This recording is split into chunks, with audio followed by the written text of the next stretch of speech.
But yeah, you look at you look at like Bob and Crash Holly, and it was such a great, both like tag team Visser and was rivalry. in that, and Al Snow was in that, and Funaki was in that. Midian and his just fanny pack and nothing else.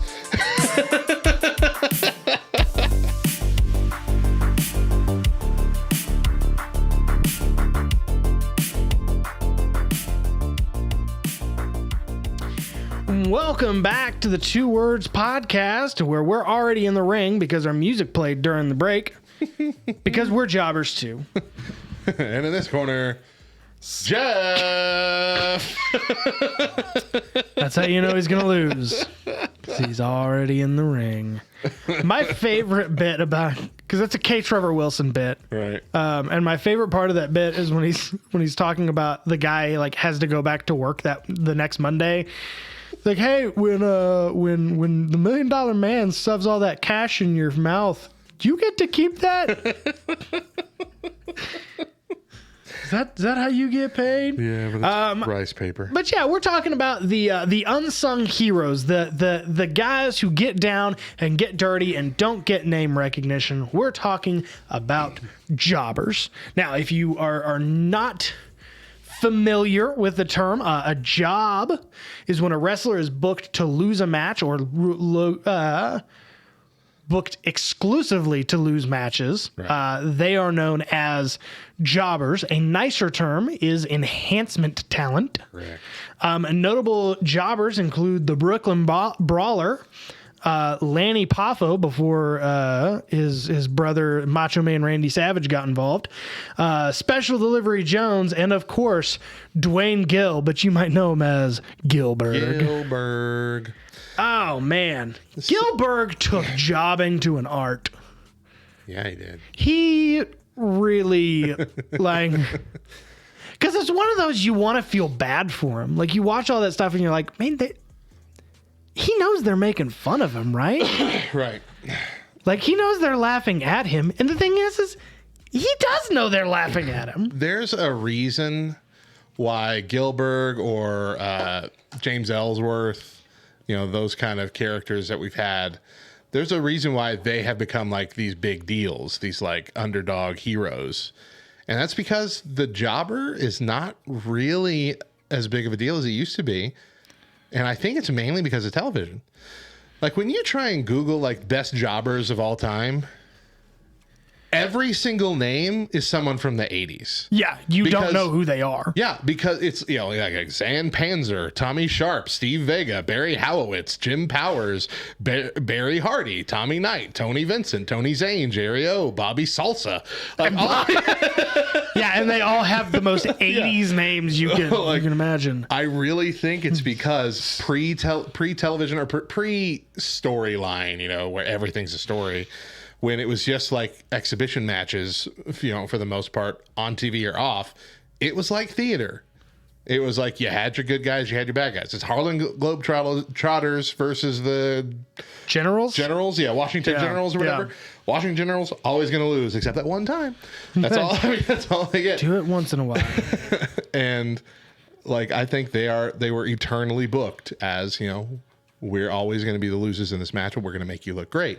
It was like it was like being cast as the villain or, whatever else. Nowadays, because it's all on television and everything has to be a storyline driven. There's no matches for matches' sake anymore.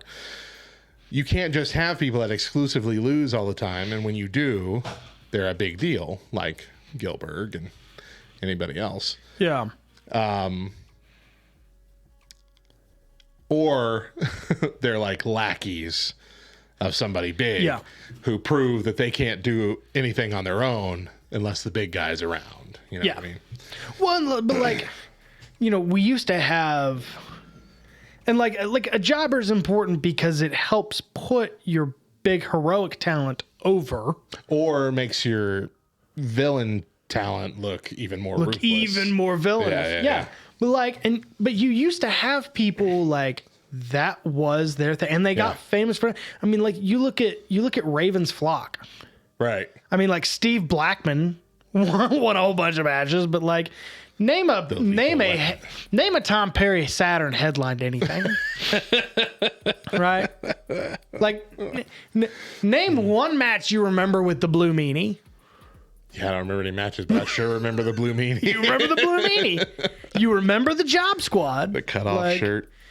Oh Blue my gosh. Blue World Order. Blue World Order. And that was, or not Steve Blackman. Steve Kidman. Richards. Kidman was in Billy Kidman. Kidman. Billy Kidman. Billy Kidman. Yeah. You're right. Billy Kidman, not Steve Blackman. Steve Blackman never even was in WCW, was he? I don't think so. Yeah. I just remember that the only thing I remember about him is he had the shirt. It's like the many expressions of Steve Blackman, and it's all pictures of him going. Yeah. Just straight stare. Just straight stare. So my favorite jobber, I think, is James Ellsworth. Really? I really think so. Okay. Because I think that he was another one of those Gilbert characters. It's like, I know why I'm here. Mm-hmm.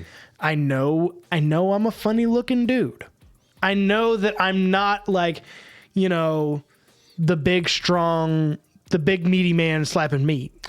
Big meaty man slapping meat. That's not my job. Right. My job is to be funny and get beat up. Yep. First ever women's Money in the Bank winner.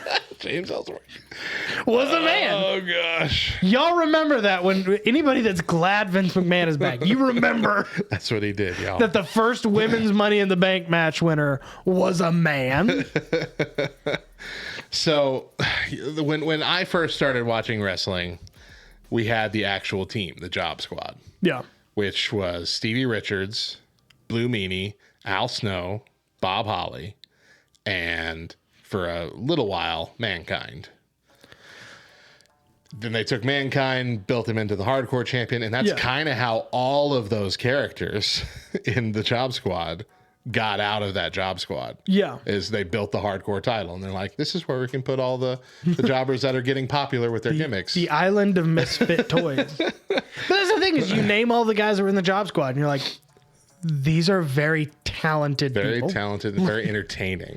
Hardcore Bob Holly, weird straight-laced kind of guy. Looked like an old-fashioned wrestler too, but like hardcore kicked butt. Yeah, destroyed some people. but then like you had Al Snow, who carried around a mannequin head. Like wrote "Help Me" backwards on his forehead. Like that's had one of the most 90s attitude era catchphrases of all time that we can't even say on this show. Yeah. Google it. And then he had a Chihuahua that Big Boss Man cooked up, made chili out of, and fed it to him. What the heck was going on in the 90s? Man. But yeah, I mean, it really became, and I think it was then, like it was that era where it became clear that even jobbers can be made into very popular characters. Yeah. There were so many Al Snow like action figures and things that sold out. Like he was one of the biggest failures in the WWE. He was never going to be world heavyweight champion. 100%. That's not in the cards for him. But he was hardcore champion a bunch, and everybody loved it when it happened. Here's the thing that I've kind of come to realize is that like we still have jobbers. We just don't know it. Because, like, American Alpha, jobber tag team. That's just what they are. Dolph Ziggler. We love them. Is currently a jobber. They're jobbers. He's been a jobber for a long time now. And that's his gimmick right now, is he's just the workhorse. He'll come in, make someone else look good, and then go away. and I came to realize that because they're doing the Elimination Chamber qualifying matches. Yeah. And when they come out, it's like, oh, well, I know who's going to win this match, and it's not going to be Chad Gable. Chad Gable is not getting in the Elimination Chamber match over Seth Rollins, I think is who it was. Whoever. Like, we are not going to hear shoosh from the Elimination Chamber. But we're want not to see the Caterpillar at the Elimination Chamber. Oh my gosh. Can you imagine how much fun Otis Dozovic would be? Yeah, we need to just have a Jobbers Elimination Chamber. Oh my gosh. Got to be the so top tier guys. But even like Ricochet, Ricochet's just doing a job. He sure didn't ricochet off of that bounce with Logan Paul. Yeah, right. Like it just felt like lead balloons. Fell straight down. Yeah. You remember when that, like, it's like 2 months where they were just getting the pastiest local talent they could find to feed to Ryback, and he was just doing 2-on-1 matches. That's right. Yeah, he's doing 2-on-1 squash matches. I mean, I know we make fun of that, but that's got to be one of the coolest things for a local guy. Like, hey, WWE came to town and they let me get beat up by, by Braun Strowman, and I got paid. I made $100. I got paid, and Braun Strowman sweat on me. I'm never showering again. What was the Mitch Hedberg joke about getting put on Letterman, but then he got bumped because Madonna's section went too long? He's like, but I said, so I ate cantaloupe in the back, and then my segment got bumped. He goes, but I still got paid like $900. And I called my dad and was like, hey, I got paid $900 to eat cantaloupe. How much you ever get paid to eat cantaloupe, Dad? You got to eat your cantaloupe for free. Like, hey, I didn't have to do anything, and I got beat up by Braun Strowman, got paid $150, ate a sandwich, and booked it, man. This is the best. Let's see. We got the Mean Street Posse. That was like one of the Minions ones where when Shane and the other Ministry people were around, they would be cracking heads. Yeah. And then as soon as it's like them versus anybody, they just get annihilated. What was the one with Molly Holly censorship one? Oh, it was Right to Censor. Right RTC. to Censor, yeah. Yeah, like the most annoying and loud entrance. You're right. That hardcore division really was just nothing but jobbers. Yeah. Because you watch, I think it was WrestleMania 14 when they had the championship scramble. Yes. It was like whoever was champion at the end of 10 minutes. And that got botched. Yeah. That ending got botched. Oh, did it? Yeah. So it was supposed to be at the tail end of the thing, and what was supposed to happen was Hardcore Holly was supposed to smash that candy jar over Crash Holly's head and then pin him and win, but he wasn't fast enough, and the timer ran out before he could pin him. And so Crash got to keep the title, and they had to fix it the next night on Raw. But like, that's how you got to do it. If you screw it up, you screw it up. Fix it the next night. But yeah, you look at like Bob and Crash Holly, and it was such a great both like tag team. Visser was in that, and Al Snow was in that, and Funaki was in that. Midian and his just fanny pack and nothing else. You look at people take that little slam from him. It's just. Midian's like a real chef, like a Michelin star chef. I did not know that. Yeah, like that's what he's doing these days. The things people do. Did you say Funaki? Yeah, Funaki. Yeah, he was one of the big ones. Kai and Tai as a whole back in the '90s, but Funaki was the longest running. Maven, the Tough Enough winner, who just could not get over with people. Oh, and they wanted to. Didn't he eliminate Undertaker? He eliminated Undertaker in the Royal Rumble. Like, that's how bad they tried to get him over, and they just couldn't. Oh man. Okay, so I mentioned Dolph Ziggler already, but like Goldust was a jobber for a very long time. Goldust got He would have his seasons where they would be trying to push him into something weird and big. Of course. But then most of the time he was like a comedy gimmick in the back, and he was a jobber in the ring. And I think that was fine, because if you're going to be a jobber, if they can give you some funny stuff to do out of the ring, you're just as important to the show, in my opinion. Goldust and R-Truth stuff. R-Truth. Some of the best backstage segments of all time. Funniest garbage. I mean, because you amounted to little. Because imagine if like Roman Reigns had come out and they put the 24/7 championship on him. Oh. And then he just said, we ain't gotta do this, Bobby. And he just lays down and is like, go ahead and pin me. Like, and that was the modern day. That was the modern day version of giving the jobber something to do. Yeah. Just like, it was like, we don't have the hardcore championship anymore. Let's do this 24/7 championship. Let's just try it again. Let's just try. Yeah. All the jobbers chasing each other around. It was back. Funny. Do you have a favorite moment of somebody doing a job? Because I do. Okay, so I actually mentioned it on the Royal Rumble, and it's weird that this is it, but it's when Brock Lesnar did the job to Goldberg in 30 seconds. When it comes to a match that I was expecting it to be great, it was a big disappointment. But when it comes to like wow, Brock Lesnar just jobbed out for an ancient guy who didn't really know how to wrestle for most of his career. And like a guy who, I mean, Brock Lesnar didn't job.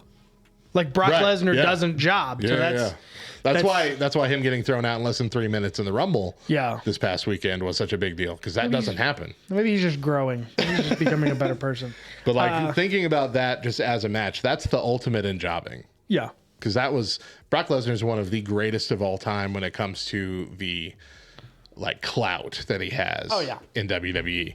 And so for him to do that for Goldberg of all people. Yeah. That was a big especially deal. After WrestleMania 20. Yeah. Yeah. My absolute favorite job will always come in the form of Shawn Michaels versus Hulk Hogan at SummerSlam. That's a great one. I didn't even think about that one. That is the best job ever done. The oversell. Like, oversold. Every chop, he's flopping his whole body. He's just they tried to throw him in a tree of woe and he literally flopped out of the ring. Like, it was so good. And like, he did that so well that everybody, all of us are like, yeah, he way oversold. And Hulk Hogan was like, no, you just did a good job, brother. That's just how you wrestle. That's exactly how I expected. Like, he literally did an interview. He's like, I don't know what you're talking about with this overselling. Like, you just do a job, man. He's a consummate professional. You just do a job, brother. That's what you do. A consummate professional. Oh man. Oh, I love that. Well, that's I guess that's our show for the day. I mean, we got to wrap up with a thought. Just the thought is, look, we wouldn't have wrestling without jobbers. Maybe we need a few more. Maybe it's just time to bring back the understood jobber. Yeah. Maybe we got to do it. I'm willing to. $100 a show. I'm. Oh, you're willing to be it. I'm willing to be. I will be beaten up by anyone you want. You fly me out for an episode of Raw. Just make sure I'm back by Sunday. That's all. $100 a show and a sandwich. That's all I need. That's all I got.